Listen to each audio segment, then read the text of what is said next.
G'day guys, Dean here from Blog for the Blood God, and one of the most common questions that I get asked in the comments section of my YouTube videos is Abaddon the Despoiler an auto-include? And what are some suggestions for alternative units that you can take if you choose not to run Abaddon the Despoiler in your armies? So today's video, I want to break that down, go through some alternatives with you, and go through some fundamentals of list design that are going to help you come up with your own solutions to this challenge and come up with some own ideas on ways that you can build your list so that it doesn't require Abaddon the Despoiler. So with that being said, let's just jump straight into the video. Blog for the Blood God.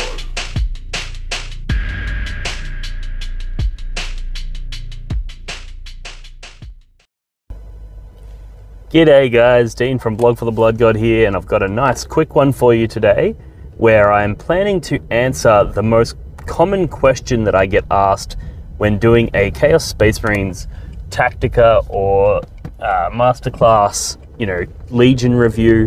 One of the most common questions that I get asked is Abaddon the Despoiler an auto-include? And if not, what are some alternative units that I can take to sort of replace Abaddon the Despoiler? Which I think this is a really good question because there's a lot of people out there that don't want to run Abaddon, whether that be because they don't feel that running Abaddon fits into the narrative of their Legion and of their army, or whether it be because they don't own the model, or maybe they don't want to just be a bandwagon, relying on the crutch of a powerful unit. There's many, many reasons why somebody might not want to take Abaddon. So today I want to talk about my general thoughts on Abaddon and also some alternatives for those of you who want to run slightly different armies. So first I want to just quickly plug my Abaddon the Despoiler Masterclass, where I talked through in great depth the strengths and weaknesses of Abaddon the Despoiler. So I don't want to go over too much of the same ground as I did in that video, so I'm going to assume that you've seen that video, so you'll understand sort of the reasons why Abaddon is so powerful and the reasons why he's so popular and so common. But in that video, I also do discuss many of the weaknesses of Abaddon and some of the ways that you can get around him if you go up against Abaddon. So definitely head over and check out that video. It's like 20 minutes long and I go through a lot of detail and it's very deep, that video. So basically, what I want to talk about today are the alternatives that you can take and the different sort of philosophies in list construction that you can use to sort of write a list that doesn't rely on Abaddon. So I guess first, and it's also worth checking out my Trader Guard versus Cultists video, because in that I touch on a lot of the same principles of what is going to be relevant in this video, where I talk about the purpose of a unit and the reasons why certain units work in certain lists and how to determine that. So basically, whenever I'm designing a list, I start with my secondary objectives. I go, okay, what secondary objectives do I want to take? And then you basically design a list that's designed to achieve those secondaries. And obviously this is going to vary from opponent to opponent, but I think that the best philosophy is write a list of secondaries that you would happily take regardless of opponent, and build a list that can achieve those, and then basically you substitute out a secondary if your opponent gives you a better option. So for example, you might write a list that's designed around going, okay, it's going to raise banners, it's going to do the Long War, and it's going to do Warp Ritual, right? You might say those three are my basic three secondaries. I'm going to take them regardless of opponent. But if I go up against, say, Imperial Knights, I might, instead of taking the Long War, I might take Bring It Down, because the Imperial Knights give up a lot of points for Bring It Down. Or, it might be something where you go, you might choose to build your list around Grind Them Down and go, cool, I'm only going to bring like a big unit of 10 Terminators, a couple of big units of 10 Possessed, a big unit of 10 Bikes, and just be like, cool, you're not killing multiple units every battle round, I am, so I'm very likely to achieve Grind Them Down every turn. So that might be one that you build into your list. And then from there, you then go, okay, well, cool, they brought, a bunch of characters that they need to use in the fight in order to score points. So instead of taking that, Grind Them Down, I'm going to take Assassinate, and I'm going to focus on killing those characters as a priority. There's tons of different ways that you can do it. But generally speaking, the philosophy is, once you've decided what faction you're going to play, you look at the secondary objectives that are available to that faction, pick ones that suit your play style, and then try to build a list that can achieve those secondaries, right? So that's the philosophy of writing a list. And the reason that I bring that up in an Abaddon alternatives video is because that philosophy dictates what units you're going to take.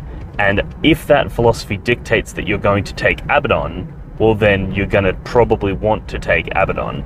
And if you want to swap Abaddon out, you're going to want to make sure that you swap him out for a unit that is still in line and cohesive with the game plan that you've established based on the secondaries that you're planning to take in the majority of your games. So that's one of the real key elements, is we need to understand the way that works, so that when you are substituting out Abaddon, you're not ruining your game plan. Now, that being said, Chaos Space Marines actually have a very challenging suite of secondaries. They're not like Necrons, where they have multiple secondaries that they can max out with relative ease. They actually struggle with their secondaries. So getting these secondary selections right and making sure that the units in your army absolutely capitalize on them is key, right? Now, a lot of people take Abaddon because of his raw power and of his defensive ability. They don't necessarily include him in their game plan. And then what they do is they basically they take Abaddon and then they build the rest of the units in their army around raising banners and around, getting long war, pushing people off objectives and then taking them themselves, those sorts of things. And then Abaddon is more of a problem solver unit that people include in their army, so that if they go up against knights, well, Abaddon can kill knights. If they go up against blood angels, well, the blood angels struggle to kill Abaddon, and then Abaddon can kill a fuck ton of blood angels, right? So that makes Abaddon, when taken in a list, a interesting choice, because often he doesn't really contribute to your victory points. He contributes to the fight. And that means when looking at alternatives to replace Abaddon with, you actually have almost free reign of units that you can consider, right? Because you can pick any old unit that's going to do some serious damage, and they will be contributing to the fight. So that really does give you a lot of options here when it comes to replacing Abaddon. Whereas, for example, if you were, say you were an Alpha Legions player and you had a bunch of Warp Talons and they were there to get you behind enemy lines early in the game, because you can pre-game move them 12, then move them 12, charge something, you got Warp Talons in the opponent's backfield turn 1, which means you're getting those 4 victory points a turn from turn 1. Really powerful combo, really powerful strategy. If you were trying to find an alternative to Warp Talons, that's going to be much harder, because the Warp Talons are there to achieve a specific purpose in the list. So you need to find something else that can achieve that same specific purpose. Whereas I feel that Abaddon is not necessarily there to achieve a specific purpose. He's more there to achieve a broad purpose. Now, there's a few exceptions to this, obviously. Like if you take a Black Legion list where you're taking a ton of characters and you're going for that glory secondary where every time a character kills another character or a monster or whatever, you get those victory points. If that's the secondary that you're building towards, well, then Abaddon does directly contribute to that secondary.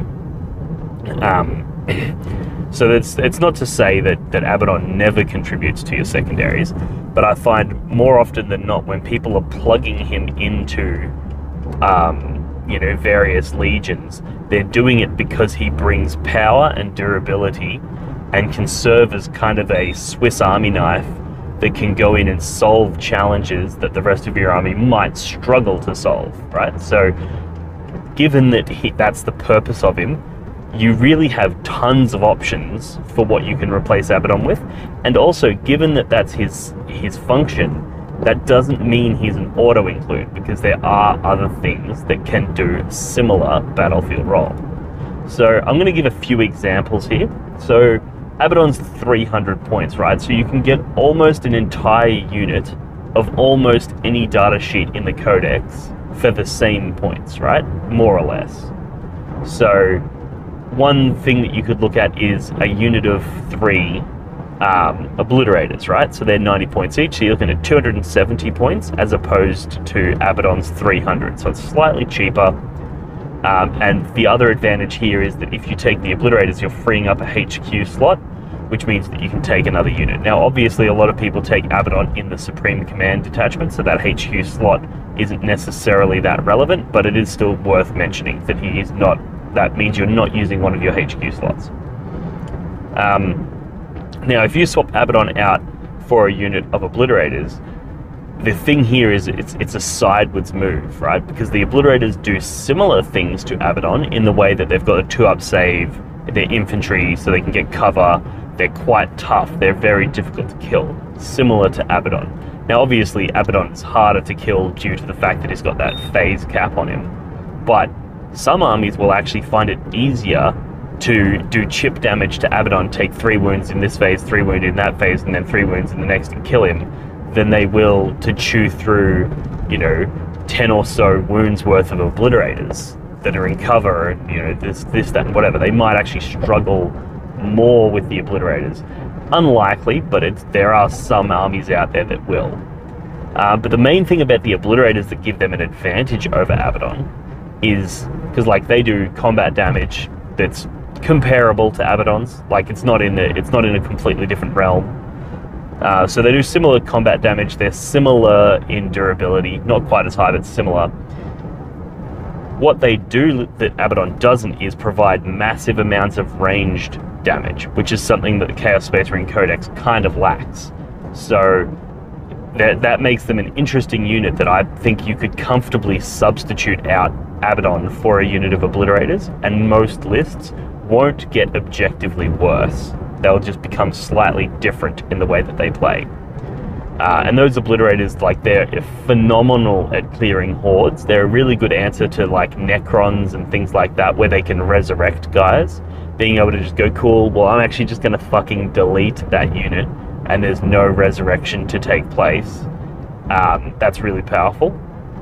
And that's because each one of them puts out, 10 to 15 shots with strength 5, AP 1. That's really powerful. And they're also a really good target for things like prescience. You can advance and shoot with them, even though they're heavy weapons. If you advance, there's this 1 CP stratagem to count as having remained stationary, so you can move up, shoot, do a whole bunch of damage there, and then be in cover so that when your opponent shoots back, you're very difficult to kill. And then if they charge you, you fight them. If not, in the subsequent turns, you're then moving up, shooting and then charging things. Very, very powerful. And they also get good value out of that turn 1 wanton destruction with the exploding 6s to hit. So obliterators are a good option for a direct 300 point substitute for Abaddon. Another one is a unit of Chosen in a Rhino. Now, this isn't going to do quite as much damage as Abaddon because, they're not multi-damage attacks. They're not, very high strength, so it's doing a very different type of damage to Abaddon. It's going to be better at clearing hordes and things like that. But what this does is it brings a Rhino, which means that the durability of this unit is actually probably higher than that of Abaddon in a lot of scenarios.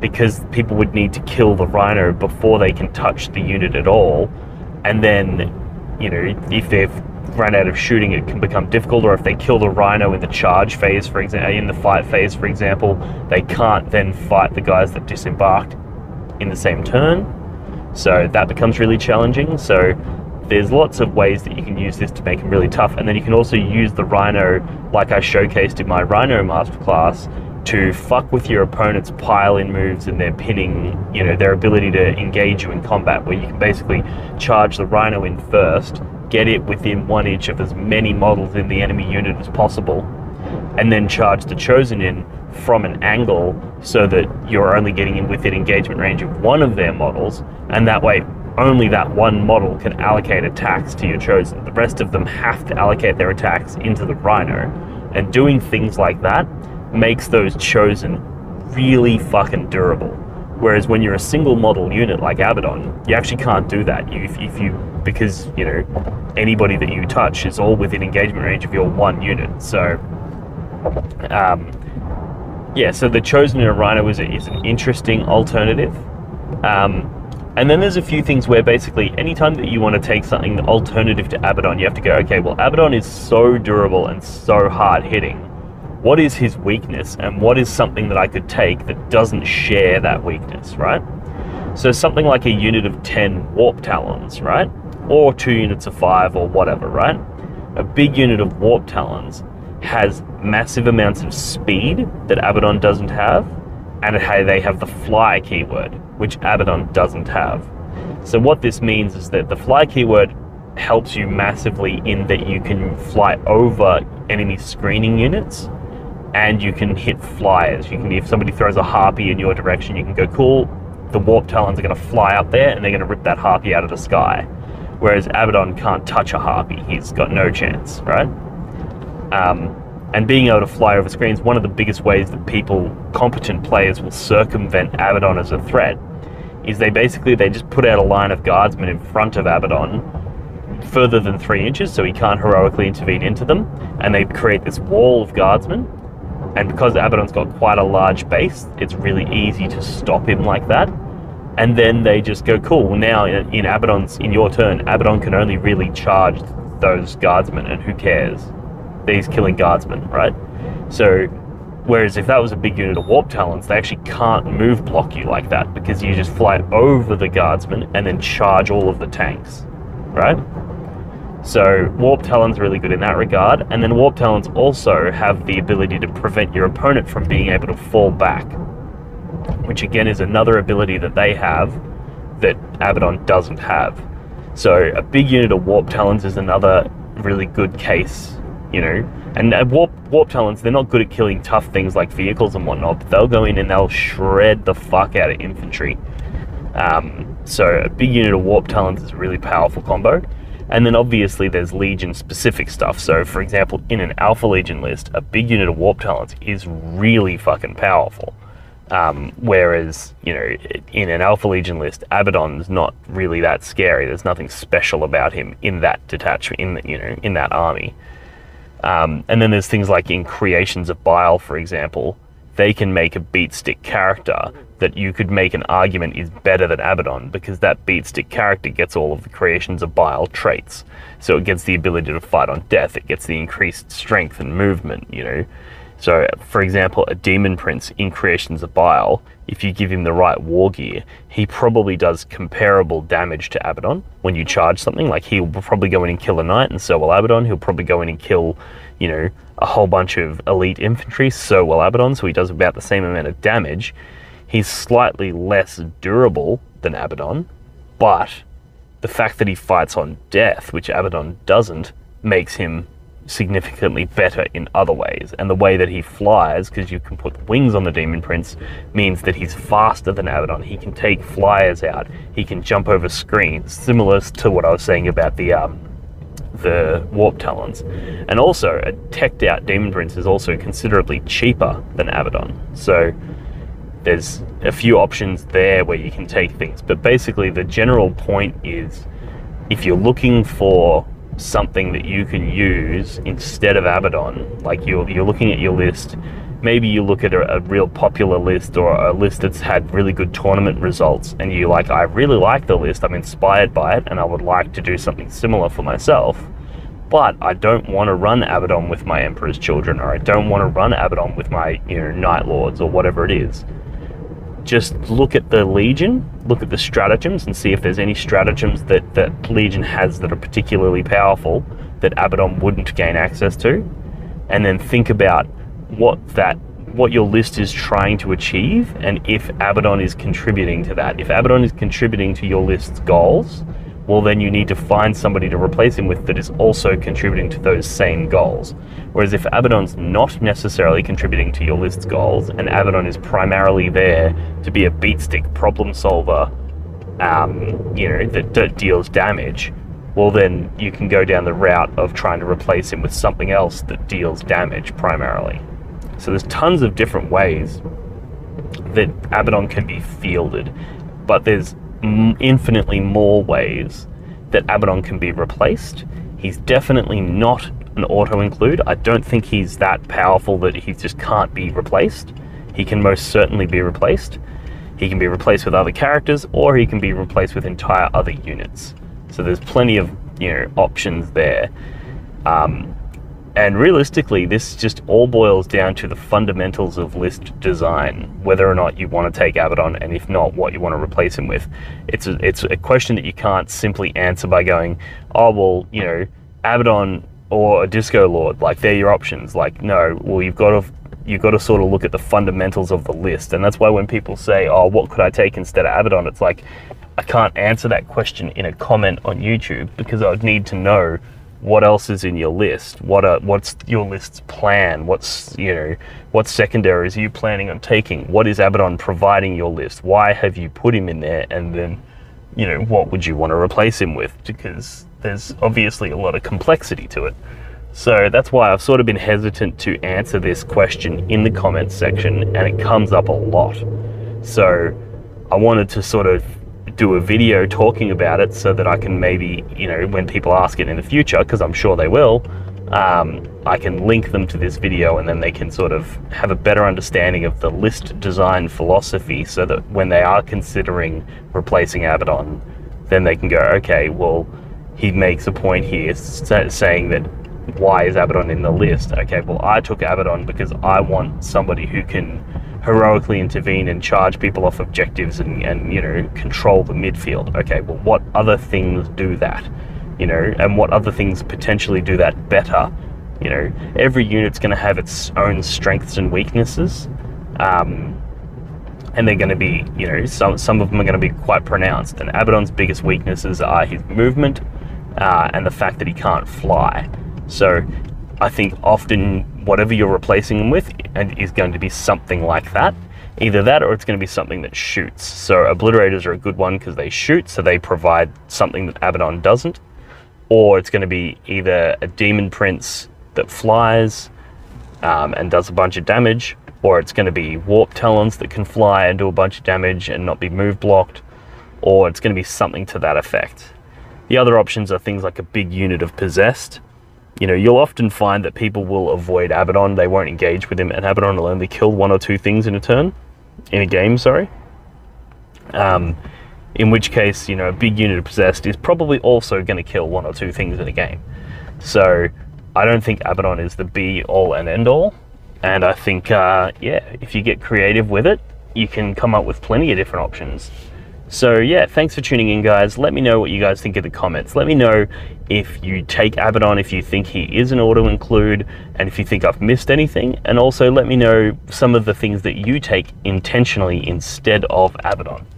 Let me know if you want to know more. I might do a few videos detailing some of the other beat stick character options that we have. I've also got a few videos coming out with some combos with other units like possessed and bikers. There's some really funky shit you can do with those in particular legions. So yeah, let me know what you guys want to see in future videos. And thanks again to all of those who show their support on Patreon. I really do appreciate it. It allows me to continue making these videos and getting up at 6 o'clock in the morning to record a video and do the editing before work and all of these sorts of things. You know, it's a hard slog. There's a lot of work goes into this channel, so I very much appreciate those who show their support by flicking me a couple of bucks over on Patreon. And yeah, with that being said, I will leave it here and I'll talk to you guys in the next one. Cheers. Alrighty guys, I hope you enjoyed that. Make sure you like, subscribe, all that good shit. Chuck a comment below. Let's get a conversation going. What are some of the ideas that you guys have for alternatives for Abaddon the Despoiler? What are some of the list ideas that you have created that don't require this powerful unit? Or do you think he actually is the auto-include that the internet would have you believe? And do you believe that people must take Abaddon if they want to run Chaos Space Marines competitively? Let's get a conversation going down below. And once again, a huge shout out and thank you to my supporters over on Patreon. They've helped me purchase new equipment, new software, keep up to date with my subscriptions on various things that I require in order to continue to produce these videos. So a huge thank you to you guys. It means the world to me, and I'll see you guys in the next one. Cheers. The Warhammer community suffers from some of the most prohibitively expensive essentials in the world, especially Australian content creators. Every single day, Dean wants to create content, but he can't. Suffering from old, worn-out brushes, expensive model kits, and costly software and equipment he can't endure much longer. Just look at this dirty paint water. Would you drink this? Would you let your child? Even a small monthly donation can help provide Dean with clean paint water, basic tools for survival, and access to life-saving information and education. So please, follow the links in the description below and find out how you can sponsor a mad cunt like Dean today and end the suffering. Suffering that is cruel, unsustainable, and your fault.